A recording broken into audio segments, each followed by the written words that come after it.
Ինչպես տեղեկացրեցի գովազդից առաջ, հիմա վերլուծությունների ժամանակն է եւ արդեն մեր տաղավարում է Արմեն Չիբուխչյանը, բարև ձեզ Արմեն։ Բարև ձեզ։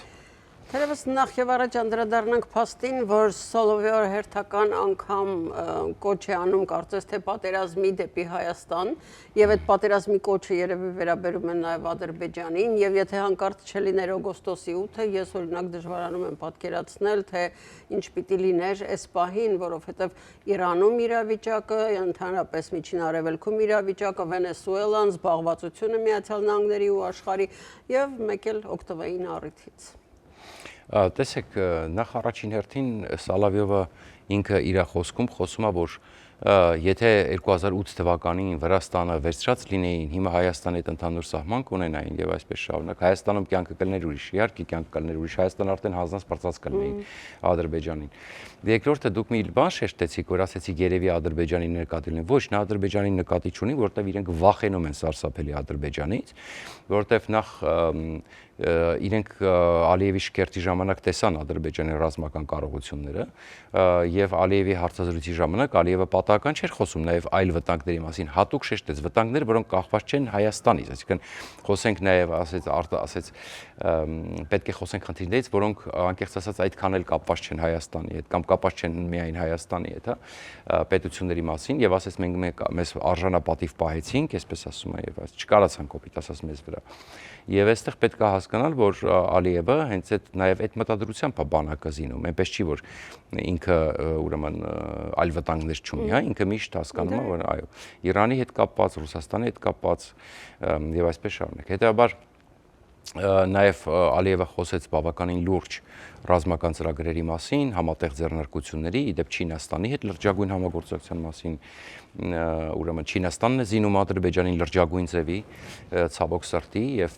ինչի մասին զգուշացնում էին, որ Չինաստանի հետ խաղեր մի տվեք անիմաստ, Չինաստանի հետաքրքրությունների ոլորտում չի Հայաստանը մեծ հաշվով, ինքը ուժեղի հետ է գործ բռնելու եւ Ալիևը պարզացեց Չինաստանի մուտքը դեպի Եվրոպա ինձանով ասեց, դրա համար համատեղ անգամ ռազմական ձեռնարկություններ են Չինաստանի հետ դնում Ադրբեջանում, չգիտեմ, այդտեղ ավտոբուսներ են սկսելու հավաքել Ադրբեջանում։ Չինաստանի հետ առևտրաշրջանառությունը հասել է 4 միլիարդի։ Պատկերացրեք, համարային քան ինչքան այս տարի մի փոքր պակաս, քան Հայաստանի եւ Ռուսաստանի, հա։ Եւ որքան հասկանում եմ, Ալիևի Ադրբեջանի առևտրաշրջանառությունը Ռուսաստանի հետ ավելի փոքր է արդեն, քան Չինաստանի հետ, պետք է հասկանալ։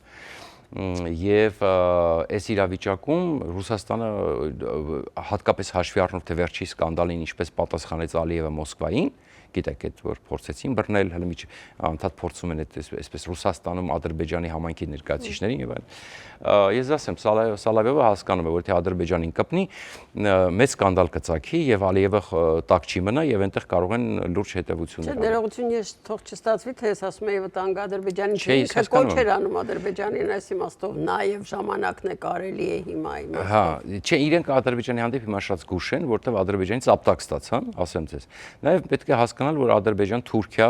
այսպես կապ կա եւ սպառնալով Ադրբեջանին, իրենք նաեւ ինչ որտեղ սպառնում են Թուրքիային, դրա համար իրենք աշխատում են զգուշ մնալ։ Իրենք, տեսեք, հենց այս մասին ենք խոսում, ռուսները հասկանում են ուժի լեզուն։ Ռուսները մեր մոտ Հայաստանում շատերը այդպես էլ չհասկացան, որ ռուսների հետ հատկապես դու ընդհանուր սահման չունես։ Ռուսների հետ խոսել ուրեմն այդպես վախկոտի լեզվով եւ անդադ վախենալ, բերում է նրան, որ նրանք ավելի են առիթավորվում, հա։ Հիմա օրինակ ես ձեզ ասեմ, եթե կոնկրետ այո, տեսակ Ալիևը դիմացավ, այնպես չի որ հեշտ էր, բայց դիմացավ, միջև վերջ դիմացավ եւ մի բան է հաղթող դուրս եկավ այս պատմությունից, հա։ Նույնը վերաբերում է։ Հիմա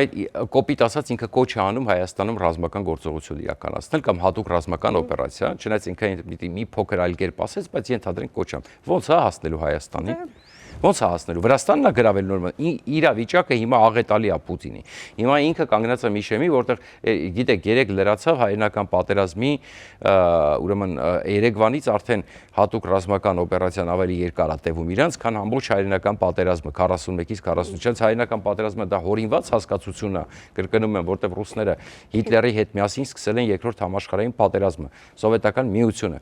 Հետո երբ որ երկուսն էլ իրար հանդեպ նպատակներ են ունեցել, այնտեղ պատմաբանների մեջ վեճ կա, անգամ ռուս պատմաբաններ կան, որոնք գրում են, որ Ստալին իրականում նախապատրաստվել է ինքը ինչ որ մի պահի հարձակվել Հիտլերի վրա, կան, որ Հիտլերն է ուրեմն նախապատրաստվել հարձակվել, էական չի։ Կարևորը որ իրանք 39-ից 41 թվականներին միասին Մոլոտով-Ռիբենտրոպ պակտի գաղտնի մասով բաժանել են աշխարհը, կներեք, բաժանել են ազդեցության գոտիները եւ ամեն մեկ անցել է գործի։ Ռուսաստանը մտավ Լեհաստան, ռուս-ֆինական պատերազմ եղավ, Բալթյան երկրները վերցրեց, այո, սկսեց տարածքներ փոկել եվրոպական երկրներից։ Հիտլերը իր գործողություններն էր անում։ Հետո, որպեսզի պատմության մեջ այս ամեն ինչը իրենք կարողանան խաբեն, թաքցնեն, ստեղծեցին կեղծ հայերենական պատերազմ հասկացություն 46-ից 45 թվականներին։ Բայց դա երկրորդ համաշխարհային պատերազմն է, որ սկսել է 39 թվականից, որտեղ Ստալինն ու Հիտլերը իրար հետ երկու շքերթ են ունեցել, պաշպճվում էին, չգիտեմ եւ այլն, եւ ավարտվել է ուրեմն 45 թվականի սեպտեմբերին, ոչ թե մայիսի 9-ին, ինչպես իրենք են ասում, անգամ Բերլինի գրավումը մայիսի 9-ին չի, իրանք հատուկ առանձին օր դրեցին, որպեսզի տարբերվեն այսպես շատ։ Եվ այս կեղծիք, եւ հետեւաբար ասում եմ, ձեզ Ալիևին նա կապնելու ուրեմն տարբերակ իրենք չունեն։ Ուրեմն մնաց մի տարբերակ, այսինքն Հայաստանում նորից անկայուն վիճակ ստեղծելն է, նպաստել դրան։ Տեսեք, տարական, տեսեք, անգամ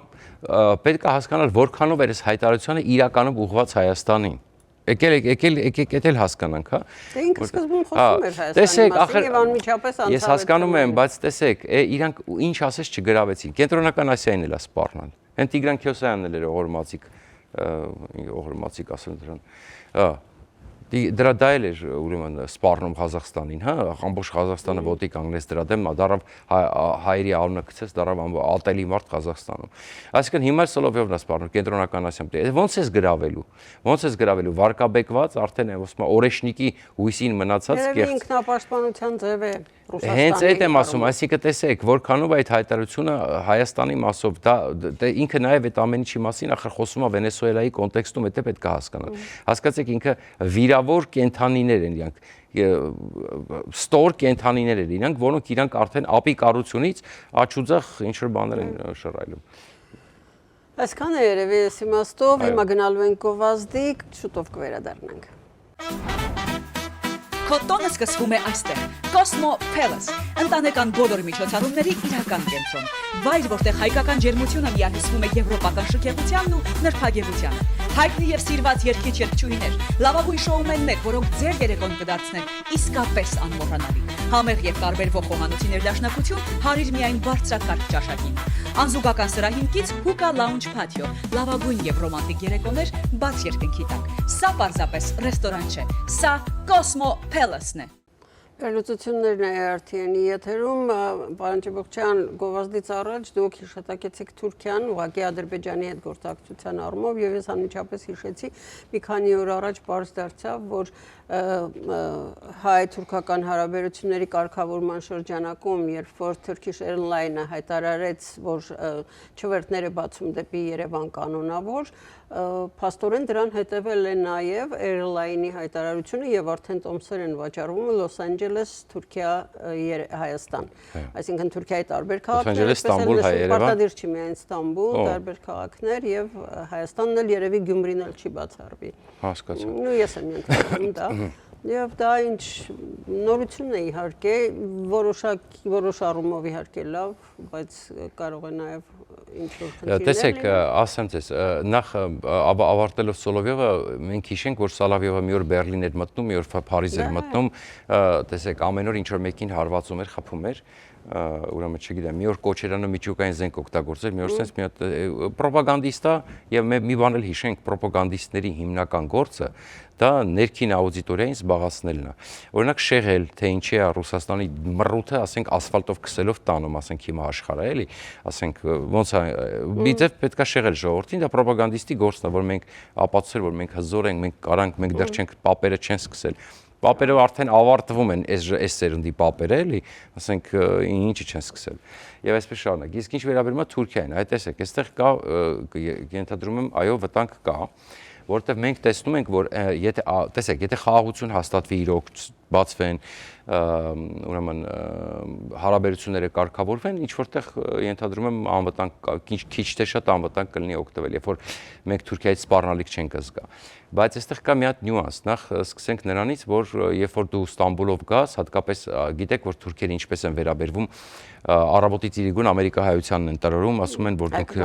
հայկական լոբին եւ այսպես շարունակ, հա։ Եվ նախ ասեմ, մեր տվյալներն են հայտնվելու Թուրքիայում, ովքեր որ Թուրքիայով գնացին, ասենք Ստամբուլով, մի քիչ էժան կարող անգամ դնեն, չեմ կարող ասել, ես գնային տեղյակ չեմ, բայց կարող է գայթակղեն այսպես եւ այլն։ Եվ այստեղ կա վտանգ, որտեղ դուք գիտեք, թուրքական բանտը միահավոր տեղ է։ Եվ այո, մինչդեռ Ամերիկայի քաղաքացիություն ունեցողները, պասպորտ ունեցողները ինչ որ տեղ քիչ թե շատ կարող են այսպես պաշտպանված։ Բայց ոչ ամբողջությամբ, որովհետև մենք գիտենք դեպքեր, երբ որ Թուրքիան բռնել է Ամերիկայի քաղաքացիներ, տարիներով չի թողել։ Դա այն դեպքը չի, երբ որ տենց հոժարաբար արագ կփոխանակեն, էլի։ Դա կարող է պահեն, մի քանի տարի տանջեն եւ այսպես շարունակ։ Դրա համար դու չգիտես ինչ կարող են քո գլխին սարքել օդանավակայանում, էլ Թուրքիայի հաշվի առնելով, որ չգիտեմ, հայ համայնքից ես կարող է ինչ որ մի բան դուրները չգա եւ այսպես շարունակ։ Դրա համար այդուամենայնիվ եւ գումարած, որ ամբողջ մեր տվյալները մատնահետքերով, չգիտեմ, ամեն ինչով հայտնվում են ուրեմն Թուրքիայում։ Դրա համար ես այս առումով դեռևս կոչ կանեի ամերիկահայությանը շատ զգուշորեն վերաբերվել այդ երթուղին։ Երկրորդը, ախր Վահագն Խաչատրյանը ձեզ խոսք տվեց, որ պետքա Լոս Անջելես Երևան, հիշում եք ձեր հարցազրույցի ժամանակ, 2 տարի առաջ էր։ Երևի։ Այո, Արուսակա Հայաստանի նախագահի հետ հարցազրույց իրականացրեց, այստեղ չէ, Լոս Անջելես,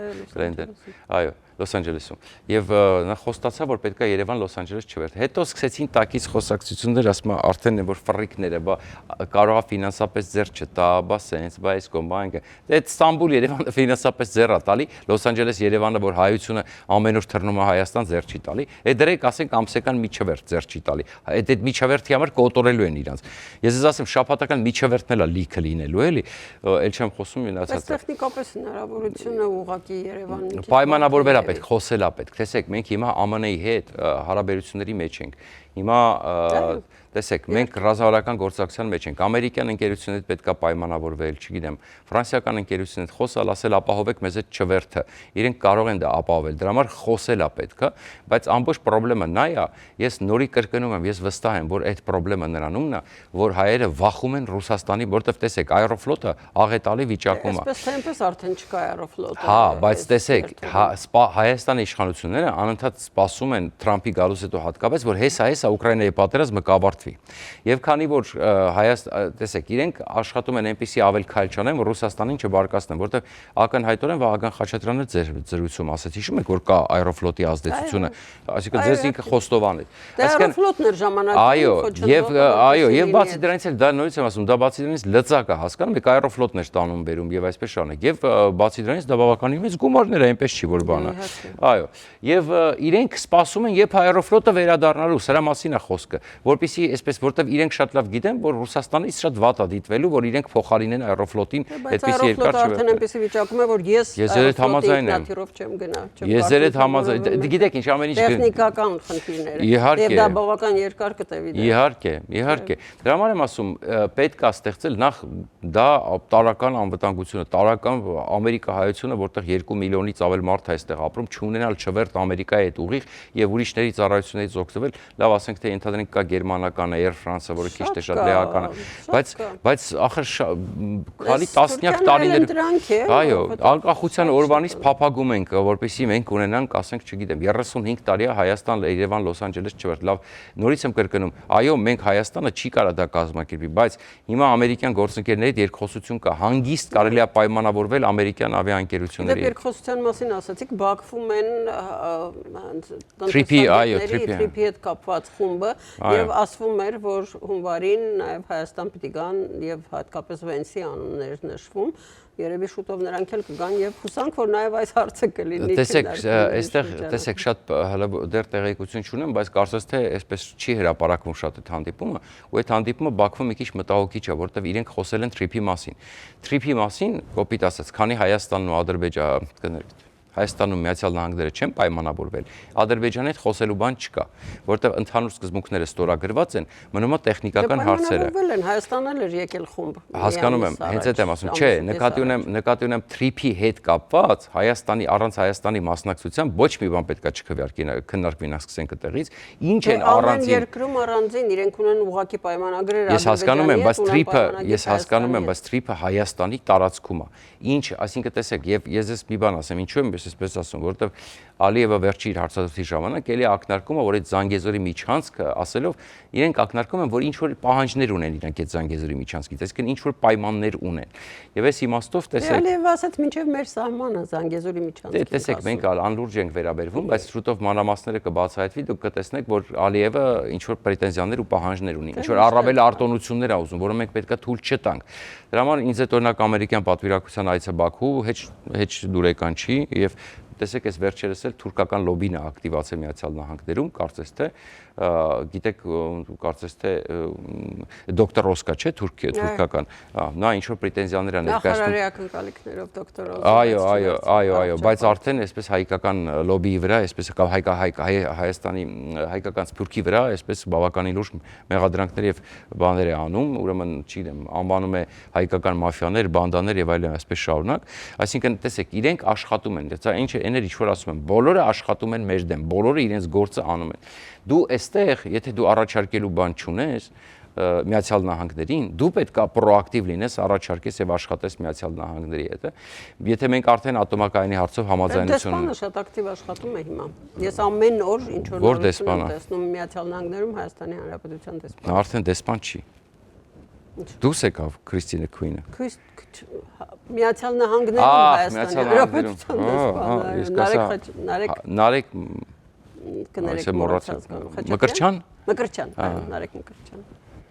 Հուսով եմ, շատ հուսով եմ, որ այդ աշխատանքը պետք է ակտիվ տարվի, որովհետև դա շատ կարևոր է, որովհետև ել եմ ասում, ոչ մեկ ավարտելով մեր թվարկը, ոչ մեկ չի նստելու մեզ սպասի, բոլորը աշխատելու են, ուստեղ կարևոր է, թե մենք ինչ ենք առաջարկելու Միացյալ Նահանգներին։ Շնորհակալություն։ Ես եմ շնորհակալ։ Այսօր էլ մեր հաղորդումն ավարտվեց, հարգելի հեռուստադիտողներ, կհանդիպենք վաղը, ցտեսություն։ Հաջողություն։ ARTN լուրերի հովանավորն է FIBI ընկերությունը։